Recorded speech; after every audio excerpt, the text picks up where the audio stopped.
প্ৰথমে মন কৰক এই যুৱকজনলৈ আপোনাৰ মোৰ নিচিনা দেখাত লাগিলেও যুৱকজনৰ কথা শুনিলে আচৰিত হ'ব আপুনিও মাত্ৰ 17 বছৰ বয়সতেই দুইটা কিডনী বিকল হোৱা এইজন যুৱক নগাঁও জিলাৰ পাথৰি পাখিমুৰীয়া গাঁৱৰ 17 বছৰীয়া যুৱক আব্দুল বাদিনৰ পুত্ৰ মুস্তাফিজুৰ ৰহমানৰ আজি 2-3 বছৰ ধৰি কিডনী বিকল হৈ আছে পৰিয়ালৰ লোকে মাটি বাৰী বিক্ৰী কৰিও সুফল লাভ কৰিব পৰা নাই উপায়হীন হৈ পৰিয়ালৰ লোকে ৰাইজৰ অলপ আৰ্থিক সাহায্যৰ বাবে পাথৰি গাঁৱৰ পৰা জাজৰি লৈ আহি সংবাদ মাধ্যমৰ কাষ চাপে এই দৰিদ্ৰ পৰিয়ালটোক আপুনিও দয়া কৰি অলপ আৰ্থিক সাহায্য আগবঢ়াওক যুৱকজনক নিজৰ সন্তান হিচাপে নিজৰ ভাইটি দাদা আপুনি যেনেদৰে ভাবে তেনেদৰে ভাবি আপুনিও অলপ আৰ্থিক সাহায্য আগবঢ়াওক যুৱকজনে যাতে আকৌ সুস্থ হৈ উঠিব পাৰে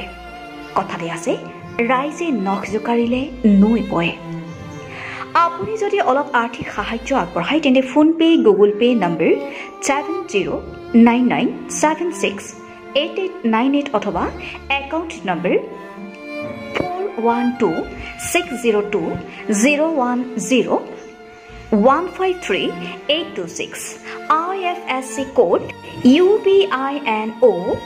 541265 নম্বৰত সাহায্য আগবঢ়াব পাৰে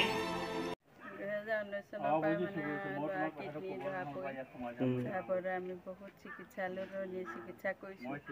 কিন্তু এতিয়ালৈকে লোৱাটো কোনো সুবিধা কৰিব পৰা নাই আমাৰতো এতিয়া বহুত দুখৰ কথাই মানে মাটি ভেটি মানে চব বেছি লোৱাটোৰ লগতে চব কৰিছোঁ এতিয়া একো কৰিবলৈ উপায় নাই মানে ডায়েলিচিছ যে কৰিম সেইটো উপায় নাইকিয়া হৈছে সেইকাৰণে এতিয়া আপোনালোকৰ ওচৰতে মানে অকণ যদি সহায় সহযোগ কৰে নথৈ আনন্দিত আপুনি এতিয়া কি আহ্বান জনাব চৰকাৰে মানে এতিয়া ট্ৰান্সপ্লেণ্টটো কৰিবলৈ ডক্টৰ কৈ আছে সেইটো কাৰণে যদি সহায় কৰে চৰকাৰে আমি নথৈ news desk report Suhana live